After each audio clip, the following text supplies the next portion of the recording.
बिस्मिल्लाहिर्रहमानिर्रहीम, अस्सलाम वालेकुम। अच्छा, अब इन द लास्ट लेक्चर हम जो है वो डिस्कस कर रहे थे चैप्टर 10 को। और चैप्टर 10 के अंदर एक ऐसा टॉपिक था जिसकी वीडियो रह गई थी। I will make and upload इंशाल्लाह, ठीक है।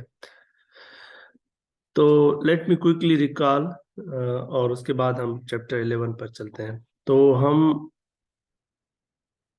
हमने इस वक्त तक क्या किया है, हमारे पास दो बेसिकली पैरामीटर्स थे, एक पॉपुलेशन मीन और दूसरा population proportion.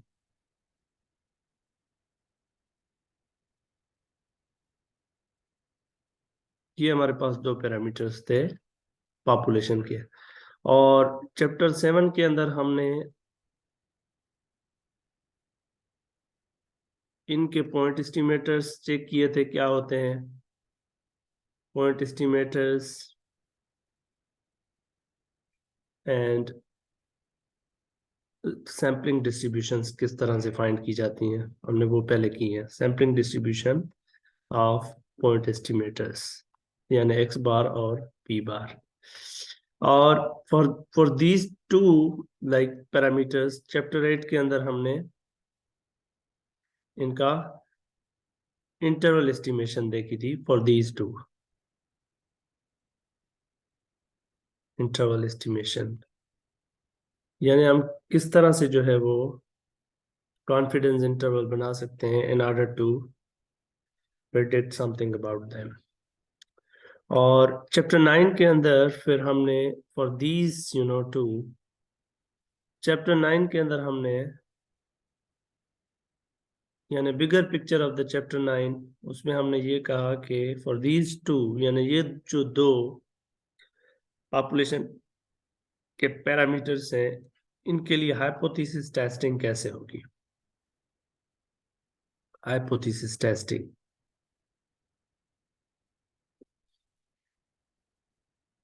And then chapter 10 के अंदर फिर हमने क्या कहा था। चैप्टर 10 के अंदर हमने यही दो जो है वो पैरामीटर्स चेक किए थे,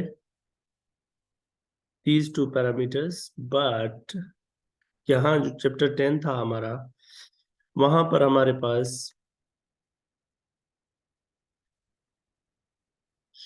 मोर देन यानी कि टू पॉपुलेशंस के लिए हमने किया था इनको। टू पॉपुलेशन के लिए हमने पॉपुलेशन इंटरवल एस्टिमेशन भी की थी और उसके अलावा हमने हाइपोथेसिस टेस्टिंग भी की थी।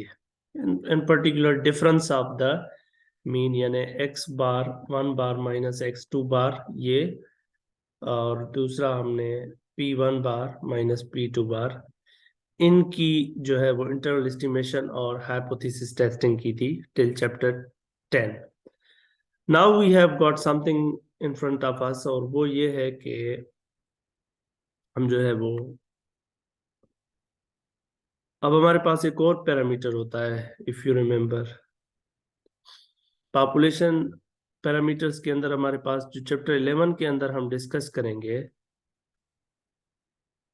वो होगा हमारे पास, the name of chapter was I believe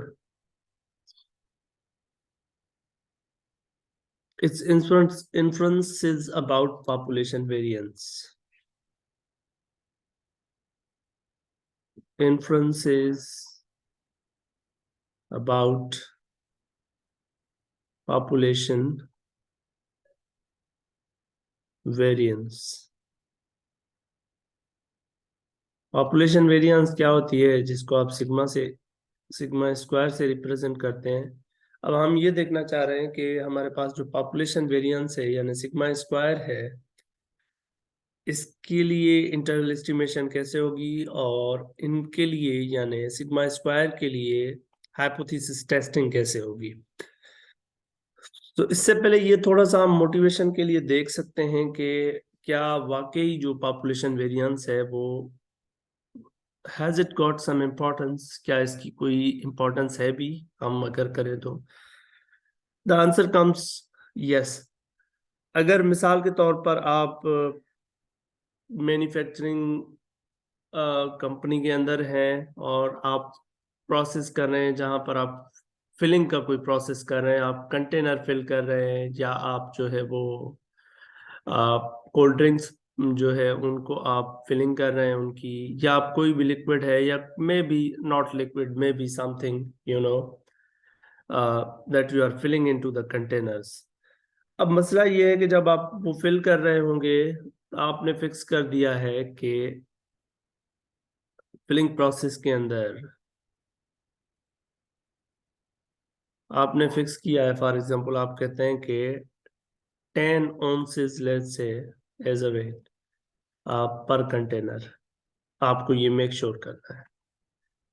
अब मसला ये है कि जब आप फिलिंग कर रहे हैं तो वहां पर ऊपर नीचे हो सकती हैं चीजें, यानी may be you can have some containers जहां पर 12 ounce चले गए हो, may be you have container जहां पर 9 ounces चले जाएं।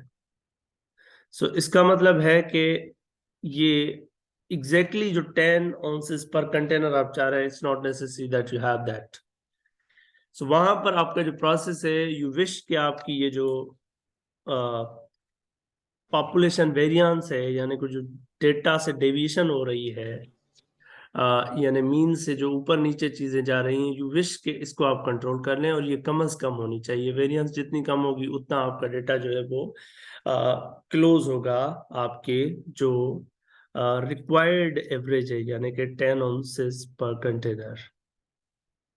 सो we wish to kind of have estimates for the population variance as well, तो इसलिए हमारे पास पॉपुलेशन वेरिएंस जो है वो भी इंपॉर्टेंट हो जाता है कि उसको भी हमें, उसके लिए भी हमें एस्टिमेट चाहिए, उसके लिए हमारे पास नल हाइपोथेसिस चाहिए, we want to control those as well somehow.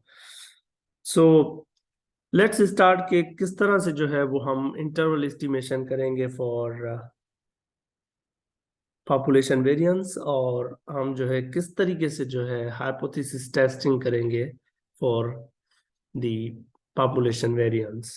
सो उस इस सब स्टार्ट करने से पहले पॉइंट एस्टिमेटर की अगर बात करें कि हम जो है वो पॉइंट एस्टिमेटर कैसे फाइंड करेंगे फॉर द सिग्मा स्क्वायर यानी पॉपुलेशन वेरिएंस। पॉपुलेशन वेरिएंस का जो है वो पॉइंट एस्टिमेटर कैसे फाइंड होगा, यानी how can we find that. तो आपने देखा था जब हमने मीन की बात की थी, म्यू की, तो म्यू का जो पॉइंट एस्टिमेटर था वो एक्स बार था, और प्रोपोर्शन का हमने पी बार लिखा था। तो what do you expect, sigma square का क्या जो है वो पॉइंट एस्टिमेटर होगा?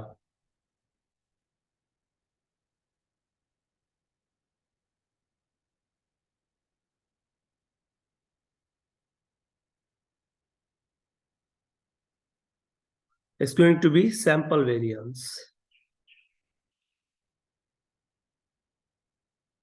सैंपल वेरिएंस जो कि होता है एस स्क्वायर, ये जो एस स्क्वायर है is point estimator for sigma square.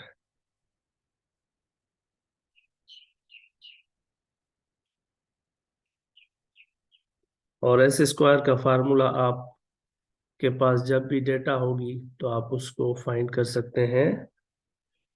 I from 1 to n of x sub I minus x bar, all of this squared divided by n minus 1, ये formula होता है। और ये जो एस स्क्वायर है ये आपका एज अ पॉइंट एस्टिमेटर के तौर पर यूज होगा फॉर सिग्मा स्क्वायर। इसके बाद एक छोटा सा पॉइंट है, वो ये है कि the sampling distribution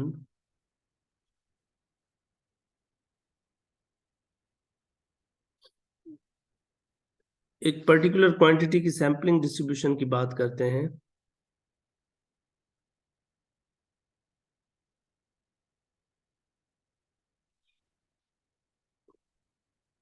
the sampling distribution of n-1 times sample variance square divided by sigma square. अब ये हमारे पास एक काइंड ऑफ रैंडम क्वांटिटी है, क्योंकि ये जो एस स्क्वायर है ये आपका रैंडम वेरिएबल भी है, क्योंकि ये जैसे जैसे आप डिफरेंट सैंपल लेंगे तो ये एस स्क्वायर की वैल्यू हर बार डिफरेंट होगी। तो इस वजह से फिर ये रैंडम वेरिएबल है एस स्क्वायर, और ये इस kind of something constant that is multiplied to random variable. तो ओवरऑल ये एक रैंडम वेरिएबल है। तो ये जो रैंडम वेरिएबल है इसकी जो सैम्पलिंग डिस्ट्रीब्यूशन है वो काई स्क्वायर डिस्ट्रीब्यूशन होती है।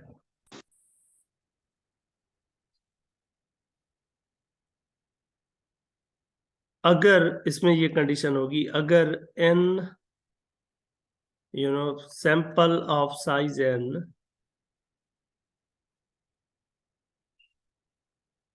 is chosen from normal population, normally distributed population, यानी अगर आप नॉर्मली डिस्ट्रीब्यूटेड पॉपुलेशन से सैंपल उठाते हैं, कोई आपका डेटा जो है वो नॉर्मली डिस्ट्रीब्यूटेड है और वहां से आप डेटा उठाते हैं सैंपल साइज n का, और उसके लिए आप ये चीज कंप्यूट करते हैं, तो इसकी जो डिस्ट्रीब्यूशन है वो है काई स्क्वायर डिस्ट्रीब्यूशन। अब काई स्क्वायर डिस्ट्रीब्यूशन क्या है, थोड़ा बहुत इसको देख लेते हैं। हमारे काम की चीज क्या होगा, हमारे लिए काई स्क्वायर डिस्ट्रीब्यूशन के जो वैल्यूज होंगे, जिस तरह से हमारे पास जेड टेबल होता है, इसलिए काई स्क्वायर डिस्ट्रीब्यूशन के भी टेबल होंगे। तो हमारे लिए जो इंपॉर्टेंट चीज होगी उसको हम थोड़ा सा देखेंगे। We will not get into much detail. अच्छा, यहाँ पर एक चीज और, ये काई स्क्वायर डिस्ट्रीब्यूशन होगी with degree of freedom n-1। यहाँ पर जो ऊपर इसकी जो सैम्पलिंग डिस्ट्रीब्यूशन होगी वो काई स्क्वायर होगी with degree of freedom n-1। तो थोड़ा सा काई स्क्वायर डिस्ट्रीब्यूशन को डिस्कस कर लेते हैं। Let me show you some of the sample kind of shapes for the chi-square distribution. These are given in your book. So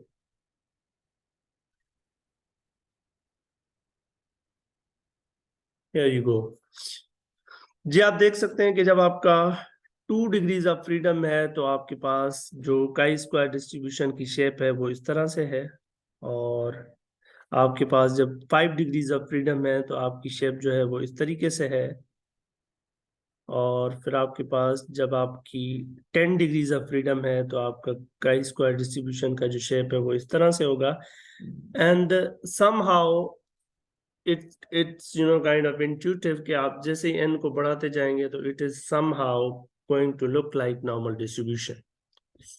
लेकिन इसमें आपके काम की चीज क्या होगी, आपके काम की चीज ये होगी कि आपके लिए कौन से डिग्रीज ऑफ फ्रीडम जो है वो उसकी काई स्क्वायर डिस्ट्रीब्यूशन चाहिए। उसके अलावा आपके पास टेबल भी होंगे, लेकिन I want to define something and I want to give meaning to something. I want to give meaning to this. What is the meaning of this? अगर ऐसा लिखा हुआ है काई अल्फा, ऐसे लिखा हुआ है तो इसका मतलब क्या है? I want to, यानी काई स्क्वायर यहाँ लिखा होगा।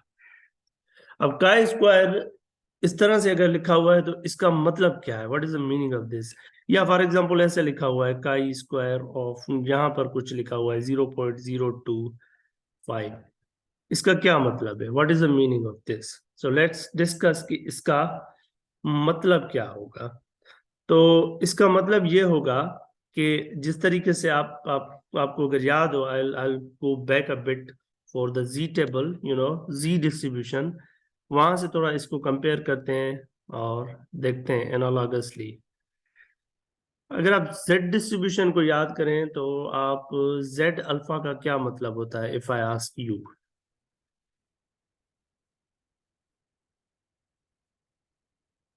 तो अब ये कहते हैं कि जेड अल्फा का मतलब है यहाँ पे कोई अल्फा जेड अल्फा वैल्यू है, यानी यहाँ पे कोई जेड वैल्यू है, जिसके लेफ्ट पर जो एरिया है, या वो राइट पर भी हो सकता है, वो गिवन होता है कि लेफ्ट पर एरिया, राइट पर एरिया। फॉर एग्जाम्पल यहाँ पर अब जेड अल्फा की लेफ्ट एरिया के लेफ्ट टेल की बात करें, तो इसका मतलब है जेड अल्फा के लेफ्ट पर जो वैल्यूज आ रही हैं, यानी ये जो एरिया है ये अल्फा के बराबर है, यानी Z alpha is some value such that Z is less than equal to Z alpha, यानी जेड अल्फा के लेफ्ट पर जो एरिया आ रही है वो बराबर है अल्फा के।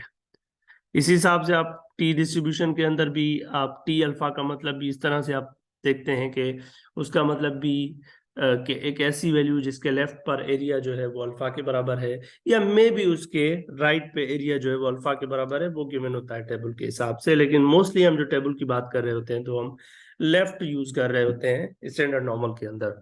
सो यहाँ पर इस इनोलॉजी को अगर हम लगाएं तो what do we mean by having this 0.05, यानी क्या मतलब है इसका काई स्क्वायर का? तो इसका मतलब है कि काई स्क्वायर वैल्यू, जैसे इस तरह जैसे ये होता है ना, जेड जेड वैल्यू यानी जेड वैल्यू सच दैट, ये जेड अल्फा जो है जेड वैल्यू है सच दैट इसके लेफ्ट पे जो एरिया है वो अल्फा के बराबर है। तो it's a chi square of सब 0.05 का मतलब है कि ये काई स्क्वायर डिस्ट्रीब्यूशन की वैल्यू है, काई स्क्वायर वैल्यू है such that area to the left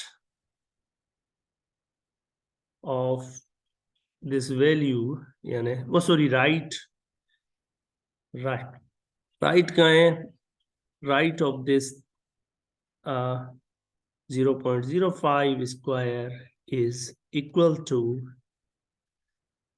0.05, या इसको ऐसे भी कह सकता हूं मैं इसी सेम को कि इट्स अ काई स्क्वायर वैल्यू, यानी काई स्क्वायर डिस्ट्रीब्यूशन का एक वैल्यू है such that the area in the upper tail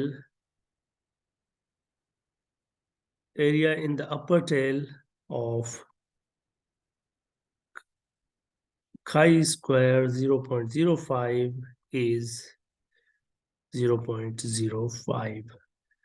तो इसी तरीके से इसको मैं पिक्टोरियली भी आपको समझाता हूं। इसी तरीके से जब ये लिखा हुआ है अल्फा स्क्वायर, तो इसका मतलब है कि ये जो है एक काई स्क्वायर की वैल्यू है सच दैट एरिया जो है इन द अपर टेल कहें या राइट साइड का अपर tell of this, when I say this I'm going to define this, is alpha, यानी इसका मतलब है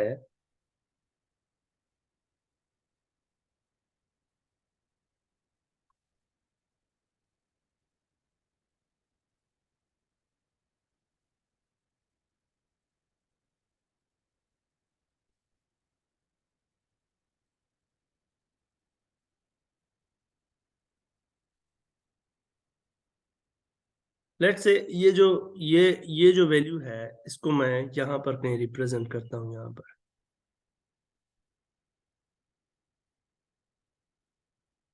तो अब इस वैल्यू का मतलब है कि इसके राइट पर जो ये एरिया आएगा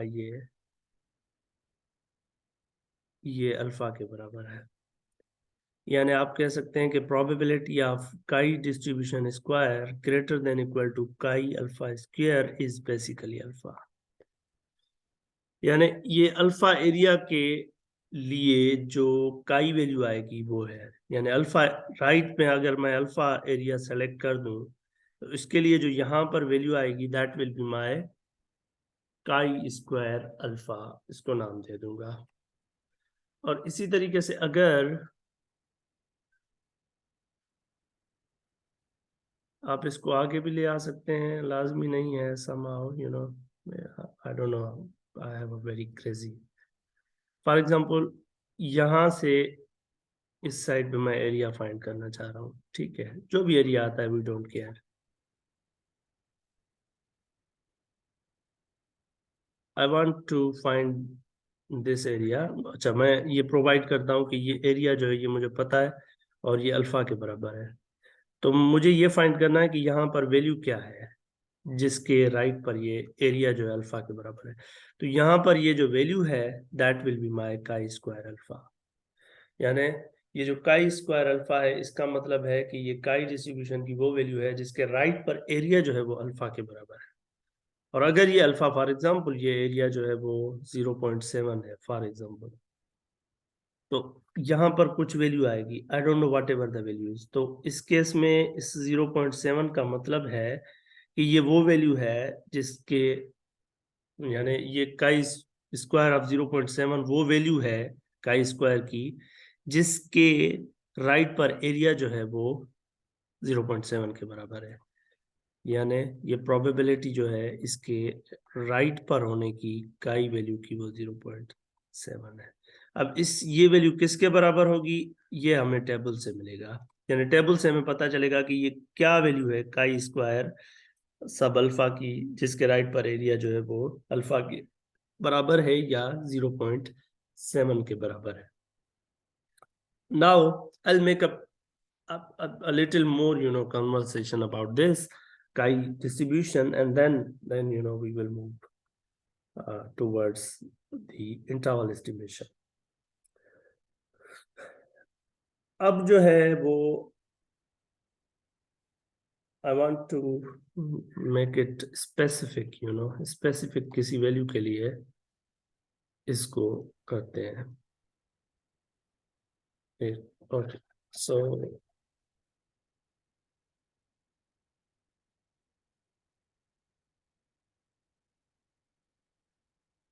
फॉर एग्जाम्पल आपके पास सैंपल जो है वो 20 के बराबर है, तो n-1 जो होगा वो 19 के बराबर हो जाएगा। चले, I want to give you area in the right tail, वो भी 0.05 के बराबर है। Now I want to see के what is the value of this 0.05 square, इसकी क्या वैल्यू है पहले इसको देखते हैं और फिर जो है चले आई वांट टू सी 0.025 यानी alpha by 2, 0.025। I want to see this 0.025 square. I want to see what is this. तो इसका मतलब है कि मुझे somehow like that I want to have value, यहाँ पर कोई वैल्यू होगी x काई स्क्वायर ऑफ 0.02 जिसके राइट पर एरिया जो है वो 0.02 के बराबर है, लेकिन इसकी जो डिग्री ऑफ फ्रीडम होगी वो 19 होगी। अब अगर मैं आपको टेबल में ले चलता हूं तो हमें ये वैल्यू चाहिए ये किसके बराबर है, तो let's move to the table. अच्छा, अब आ जाते हैं टेबल के ऊपर। ये हमारा टेबल है, ये आपको area in the upper tail दे रहा है, ठीक। अच्छा, सबसे पहले आपको डिग्री ऑफ फ्रीडम चाहिए, डिग्री ऑफ फ्रीडम ये आपको दे रहा है राइट साइड पर। Let me, okay, now it's fine. So अब हमें चाहिए डिग्री ऑफ फ्रीडम, ये है डिग्री ऑफ फ्रीडम, वो 19 के बराबर था, तो ये 19 है आपकी डिग्री ऑफ फ्रीडम। अच्छा, area in the upper tail, area in the upper tail हमें चाहिए 0.025। तो कौन सी वैल्यू है 19 डिग्री पर जिसके अपर टेल में एरिया जो है वो 0.02 के बराबर है। अब आ जाते हैं, ये area in the upper tail है, ये एरिया चाहिए मुझे। तो काई स्क्वायर की क्या वैल्यू होनी चाहिए जहां पर ये वैल्यू होगी। सो लेट्स सी कि ये कहां पर इंटरसेक्ट करते हैं। they are intersecting here, you know that means के आपका जो काई स्क्वायर 0.025 है वो बराबर होगा 32.852 के। यानी 38.852 के राइट साइड पर जो एरिया है काई स्क्वायर डिस्ट्रीब्यूशन के अंदर विद 19 डिग्री ऑफ फ्रीडम, वो बराबर है 0.025 के। Let's bring this there.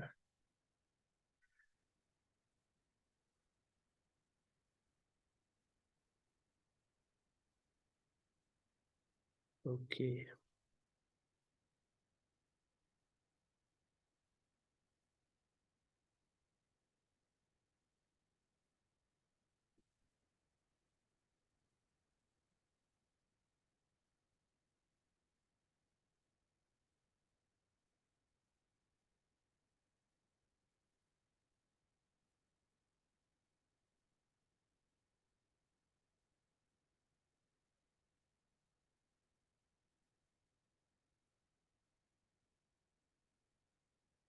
Okay, so that means कि मेरा जो काई स्क्वायर 0.025 वैल्यू है ये बराबर है 32.852 के। यहाँ पर हमने 19 डिग्री ऑफ फ्रीडम यूज किया और area in the upper tail वो 0.025 यूज किया, एरिया इन अपर टेल। अच्छा, अब ये जो एरिया था ना, ये बेसिकली आपने अल्फा किया था 0.05, तो अल्फा बाय 2 का ये एरिया था बेसिकली 0.025। अब मैं फाइंड करता हूँ 1 माइनस अल्फा बाय 2 का एरिया, यानी 1 माइनस 0.025, व्हाट वी गेट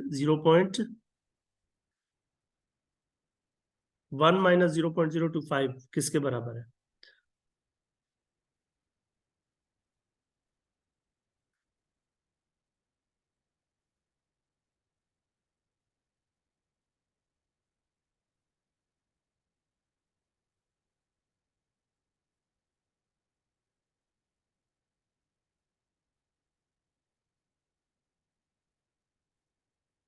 0.975, 0.975.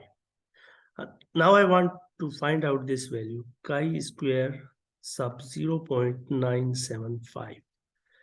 इसका मतलब है मुझे एक ऐसी वैल्यू चाहिए जिसके राइट पर एरिया जो है वो बराबर होना चाहिए इस वैल्यू के 0.975 के। ये बहुत बड़ा एरिया है, तो आप एक्सपेक्ट कर सकते हैं कि ये कहीं यहीं पर होगा, इस जगह पर कहीं होगा काई स्क्वायर अब 0.975 के। इसके राइट पर एरिया इतना बड़ा आ जाएगा, 0.975 is a very huge area. तो ये क्या वैल्यू होगी? डिग्री ऑफ फ्रीडम वही 19 है आपकी, तो आप ऊपर चाहें तो टेबल पे चले जाएं, वही सेम टेबल यूज करें भले आप। Let's take out the same table, फिर हम आराम से वहां से वो वैल्यू निकाल सकते हैं कि क्या होगी।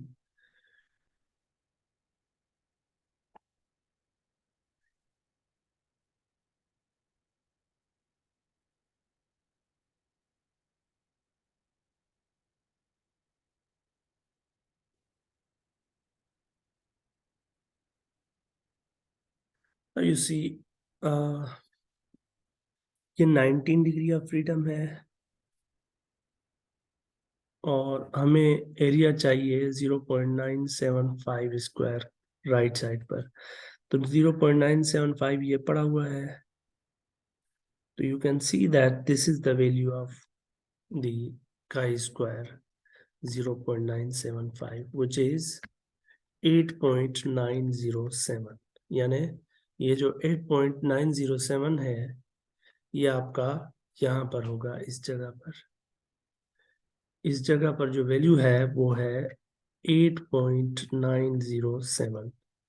और यहाँ पर एक वैल्यू हमने ऊपर भी फाइंड की थोड़ी देर पहले, वो जो अल्फा बाय 2 का एरिया था वहां पर, वो भी आ रही थी यहाँ पर कहीं पे। तो वो 32 पॉइंट समथिंग आ रही थी, एंड दैट वाज 32.852। यानी 30.852 के इस साइड पे ये एरिया अल्फा बाय 2 था, और इससे इस साइड पे जो एरिया ये सारा ये 1 माइनस अल्फा बाय 2 है। ओके, यस, सो 8.907 यहाँ से हमने निकाला 8.907, ये आप चेक कर लीजिएगा। इसके बाद मैंने ये कहा कि अब अगर मैं इसको समराइज करूं क्विकली, तो somehow ओके, सो यहाँ पर अल्फा बाय 2 एरिया हमने रखा था 0.025, तो ये वैल्यू आई थी 30 पॉइंट समथिंग लाइक 30.852, यानी इसके ये राइट पर एरिया था। और फिर हमने 1 माइनस अल्फा बाय 2 के लिए चेक किया, तो यहाँ पर एक वैल्यू आ रही थी 1 माइनस अल्फा बाय 2 के लिए, एंड दैट इज ये एरिया सारा जो है इसमें आ रहा है। और ये वैल्यू जब आपने चेक की यहाँ पर का स्क्वायर 1 माइनस अल्फा बाय 2, तो ये वैल्यू आ रही है आपके पास 8.907 समाउ। ओके, सो अब इनके दरमियान यानी आप अगर चेक करें फॉर दिस पर्टिकुलर सिनारियो, तो जो area between this line and this line है, ये एरिया तो आपका आया था 0.975। इसका मतलब ये जो एरिया है पूरा, ये राइट साइड पर, ये 97% है, 97.5% है। और इस छोटे से इस टेल के अंदर जो एरिया है ये 2.5% है। तो इनके बिटवीन जो एरिया आएगा, this area, the area between these two, वो आप 97.5 में से ये 2.5 माइनस कर दें, -2.5 कर दें, तो ये 95%। तो for this particular problem degree of freedom 19 रखकर काई 0.025, और इससे और ये जो वैल्यू है 0.975 स्क्वायर, इनके दरमियान जो एरिया आ रहा है ये वाला एरिया, यानी let me shade this with some other, ये जो एरिया आ रहा है this is 95%, this area between them is 95%। सो ये 95% इसलिए आ रहा है क्योंकि हमने जो वैल्यू ली थी फॉर दी अल्फा, वो 95% कॉन्फिडेंस इंटरवल के हिसाब से ली थी। तो इसका मतलब है कि अगर 95% के अलावा कोई कॉन्फिडेंस लेवल है, तो उसके लिए यानी आप ये कह सकते हैं कि 95% श्योरिटी के साथ आप कह सकते हैं फॉर दिस प्रॉब्लम के 95% चांसेस हैं कि आप